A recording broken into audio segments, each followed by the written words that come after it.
നവാസ്, ഇന്ന് യൂത്ത് ലീഗിന്റെ ഒരു പ്രതിഷേധമുണ്ടായിരുന്നു. ഇന്ന് പ്രതിപ്പട്ടികയിലുള്ള 5 വിദ്യാർത്ഥികളെയും പരീക്ഷ എഴുതാൻ അനുവദിച്ചു. ഷാബാസിന്റെ കൊലപാതകത്തിൽ പ്രതിപ്പട്ടികയിലുള്ള 5 പേർക്കും പരീക്ഷ എഴുതാൻ അനുവദിച്ചു എന്നുള്ളതിലാണ്. എനിക്ക് തോന്നുന്നത് നവാസ് അടക്കം അറസ്റ്റ് വരിച്ചു എന്നാണ്. അപ്പുറത്ത് ഷാബാസിന്റെ പിതാവിന്റെ പ്രതികരണവും കണ്ടു. ഈ വർഷം എഴുതിക്കാതെ അടുത്ത വർഷം എഴുതിച്ചാലും വേണ്ടിയില്ലായിരുന്നു. ഈ വർഷം ഈ ദിവസം തൻ്റെ മകനും പരീക്ഷ എഴുതേണ്ട ദിവസം, തൻ്റെ മകൻ ഇന്ന് പരീക്ഷ എഴുതാനില്ല. അപ്പോൾ അപ്പുറത്ത് പ്രതിപ്പട്ടികയിലുള്ളവർ ഇന്ന് സുഖമായി പരീക്ഷയ്ക്ക് പോകുന്നു. ഇതെന്ത് സന്ദേശമാണ് നൽകുന്നതെന്ന്. ഇങ്ങനെയാണോ ഈ വിഷയത്തിൽ? ആ പിതാവിന്റെ പ്രതികരണം സ്വാഭാവികമാണ്. പക്ഷേ ഈ വിഷയത്തിൽ ഇങ്ങനെ വൈകാരികമായി പ്രതികരിക്കൽ മാത്രമാണോ ഇതിലൊരു പരിഹാരം, നവാസ്?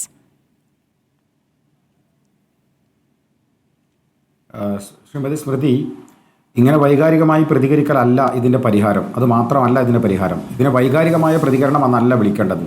സ്വാഭാവികമായ ജനകീയ പ്രക്ഷോഭത്തിൻ്റെ ഭാഗമായി ഉയർന്നു വരുന്ന സമരപരിപാടികൾ എന്നതിനെ വിളിക്കാൻ, അഭിസംബോധന ചെയ്യാൻ നമ്മൾ തയ്യാറാകേണ്ടതുണ്ട്. മാത്രമല്ല, ഞാൻ ചോദിക്കട്ടെ, ഇതിനെതിരെ ഇത്തരം പ്രതിഷേധങ്ങൾ ഉയരാതെ മറ്റെന്ത് മാർഗമാണ് നമുക്ക് മുമ്പിലുള്ളത്? വെറ്റിനറി സർവകലാശാലയിൽ ഒരു സുഹൃത്ത് കൊല ചെയ്യപ്പെട്ടു. ആ സുഹൃത്ത് കൊല ചെയ്യപ്പെട്ട ശേഷം അതിൻ്റെ പ്രതികൾ പരീക്ഷ എഴുതാൻ വേണ്ടി കടന്നു വരുന്ന സാഹചര്യം ഉണ്ടായി.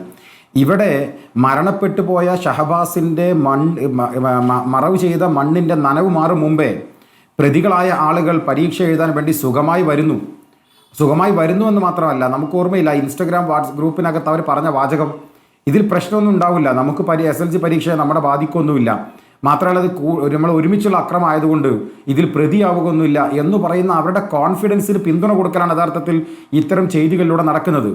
ജുവനൽ ജസ്റ്റിസ് ആക്ട് എന്ന് പറയുന്ന ഒരു ആക്ട് ഉണ്ടെന്നും അതുമായി ബന്ധപ്പെട്ട കാര്യങ്ങൾ പറഞ്ഞുകൊണ്ട് ഇതിനെ ലഘൂകരിക്കാൻ, ഈ സമരത്തെ അല്ലെങ്കിൽ ഈ പ്രതിഷേധങ്ങളെ മോശമായി ചിത്രീകരിക്കാനാണ് ഇടതുപക്ഷം ഉൾപ്പെടെ ഇന്ന് ശ്രമിച്ചുകൊണ്ടിരിക്കുന്നത്. ഞാൻ പറയുന്നത്, നിങ്ങൾ ഈ സമരത്തെയൊക്കെ മോശമാക്കിക്കോ, നിങ്ങൾ ഇപ്പോൾ ബഹുമാനപ്പെട്ട ജുവനൽ ജസ്റ്റിസ് ബോർഡിൻ്റെ തീരുമാനമാണ് എന്ന് പറഞ്ഞ് ഒഴിഞ്ഞു മാറുകയും ചെയ്തോ. പക്ഷേ കേരളത്തിൽ ആദ്യമായിട്ടല്ലല്ലോ ഇത്തരം സമരങ്ങൾ ഉണ്ടാകുന്നത്. ഇടതുപക്ഷത്തിൻ്റെ പ്രതിനിധികൾ ഉൾപ്പെടെ ഇത്തരത്തിൽ എത്ര സമരങ്ങളിൽ പങ്കെടുത്തിട്ടുണ്ട്. ഞങ്ങൾ പറയുന്നത്, ഞങ്ങൾ ഏതെങ്കിലും തരത്തിലുള്ള വൈകാരികതയുടെ മുകളല്ല, കേരളത്തിലെ ജനങ്ങളുടെ മനസ്സിൻ്റെ ഹൃദയം ആഗ്രഹിക്കുന്ന ഒരു സമരത്തിനാണ് ഞങ്ങൾ നേതൃത്വം കൊടുത്തത്. ആ സമരത്തിന് ഞങ്ങൾ നേതൃത്വം കൊടുക്കുമ്പോൾ ഞങ്ങൾ ആവശ്യപ്പെടുന്നത് 1 മാസം കഴിഞ്ഞാൽ, 1 വർഷമൊന്നും വേണ്ട. അദ്ദേഹത്തിൻ്റെ പിതാവ്, ഷഹബാസിൻ്റെ പിതാവ് പറഞ്ഞല്ലോ 1 വർഷം കഴിഞ്ഞിട്ട് വേണ്ട, കേരളത്തിൽ ക്രമസമാധാന പ്രശ്നം ഉണ്ടാകും, അതുകൊണ്ട് ഇത്തവണ പരീക്ഷ എഴുതിക്കുന്നില്ല.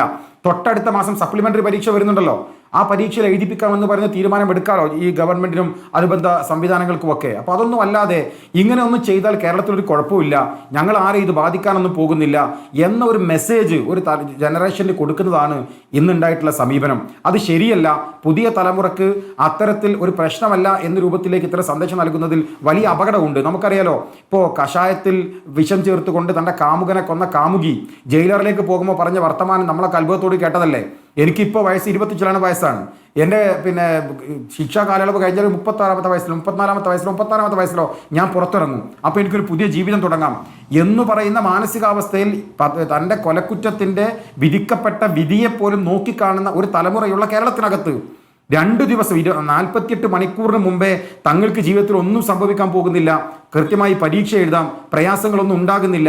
ഇനി താമരശ്ശേരി സ്കൂളിനകത്ത് എന്തെങ്കിലും പ്രയാസം ഉണ്ടെങ്കിൽ അത് കോഴിക്കോട് നഗരത്തിലുള്ള ഗവൺമെൻറ് സ്കൂളിലേക്ക് മാറ്റാം. ഇനി അവിടെ പ്രതിഷേധം ഉണ്ടെങ്കിൽ അവർ താമസിക്കുന്ന ജുവനൽ ജസ്റ്റിസ് ഹോമിൻ്റെ തൊട്ട് താഴെ പ്രത്യേകമായി ബെഞ്ചും കസാരയും ഒക്കെ കൊണ്ടിട്ട് ഒരു അധ്യാപകനെ പ്രത്യേകമായി നിയമിച്ച്, ആ അധ്യാപകനെ ഇൻവിജിലേറ്ററാക്കി മറ്റൊരു അധ്യാപകനെ നിയമിച്ച് അവർക്ക് പരീക്ഷ എഴുതാനുള്ള സൗകര്യം ചെയ്തു കൊടുക്കുക. അത്ര വലിയ മഹാമനസ്കതയൊന്നും ഈ ഗവൺമെൻറ് കാണിക്കേണ്ടതുണ്ടായിരുന്നില്ല. സ്വാഭാവികമായി ആ കുട്ടികളിൽ നാളെ അവർ പരിവർത്തനങ്ങൾക്ക് വിധേയമായി നല്ല മനുഷ്യരായി പുറത്തിറങ്ങണം തന്നെയാണ് നമ്മളൊക്കെ ആഗ്രഹിക്കുന്നത്. പക്ഷേ കേരളം ഒന്നടക്കം ഈ 2 ദിവസങ്ങളിൽ വേദനിച്ചുകൊണ്ട്, നാണിച്ചുകൊണ്ട്, പ്രയാസപ്പെട്ടുകൊണ്ട് ആ കുടുംബത്തിൻ്റെ വീട്ടിൽ പോയൊരു അംഗമാണ് സ്മൃതി.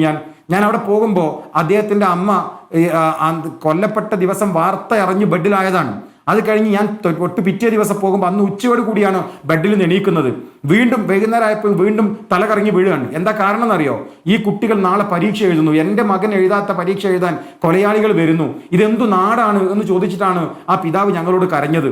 അപ്പോൾ ആ പിതാവിൻ്റെ സങ്കടക്കരച്ചിൽ കേൾക്കുന്ന, ആ വീട്ടിനകത്ത് പോയ അവിടുത്തെ അന്തരീക്ഷത്തെക്കുറിച്ച് അറിയുന്ന, ആ വീടിൻ്റെ സാഹചര്യത്തെക്കുറിച്ച് അറിയുന്ന ആളുകളെ സംബന്ധിച്ചിടത്തോളം, അല്ലെങ്കിൽ രക്ഷിതാവിൻ്റെ വേദന അറിയുന്ന മക്കളെക്കുറിച്ച് വേദന ഉണ്ടാകുന്ന രക്ഷിതാക്കളെ സംബന്ധിച്ചിടത്തോളം ഇന്നത്തെ ദിവസം ഉണ്ടായിട്ടുള്ള സമരങ്ങളെ നിങ്ങൾ ആരെങ്കിലും പറയുന്നത് പോലെ ഈ സമരത്തിന് ഏതെങ്കിലും തരത്തിൽ ഒരു പക്വതക്കുറവുണ്ടെന്നോ അല്ലെങ്കിൽ അങ്ങനെ സമരം ചെയ്യേണ്ടതല്ല എന്നൊക്കെ ഇടതുപക്ഷത്തിൻ്റെ പ്രൊഫൈലുകൾ എന്ന് പറയുമ്പോൾ ഞങ്ങൾ അവരോട് പറയാനുള്ളത്, ജഡ്ജിയെ നിങ്ങൾക്ക് നാട് കടത്താം, നിങ്ങളുടെ പാർട്ടി നേതാവിനെതിരെ വിധി പറഞ്ഞ ജഡ്ജിയെ നിങ്ങൾക്ക് നാട് കടത്താം. കോടതി തന്ന വിധി 4 മടക്കി എൻ്റെ പോക്കറ്റിലുണ്ട് എന്ന് പറഞ്ഞ് ജില്ലാ സെക്രട്ടറിക്ക് നിയമം ലംഘിച്ച് സമ്മേളനം നടത്താം. അപ്പോഴൊന്നുമില്ലാത്ത വൈകാരികത ഒരു ചെറുപ്പക്കാരൻ്റെ ജീവൻ എടുത്തു കൊണ്ടുപോയ പ്രതികളായ 5 പേർക്ക് പരീക്ഷ എഴുതാൻ പ്രത്യേക സൗകര്യം ചെയ്തു കൊടുത്തുകൊണ്ട് അതിൽ കേരളീയ സമൂഹം വിശാല മനസ്കത കാണിക്കണം എന്ന് പറയുന്ന കപടതയൊക്കെ മലയാളിക്ക് തിരിച്ചറിയാൻ മാത്രമേ ഉള്ളൂ എന്നേ ആ ചോദ്യത്തിന് ഉത്തരം പറയാനുള്ള സ്മൃതി.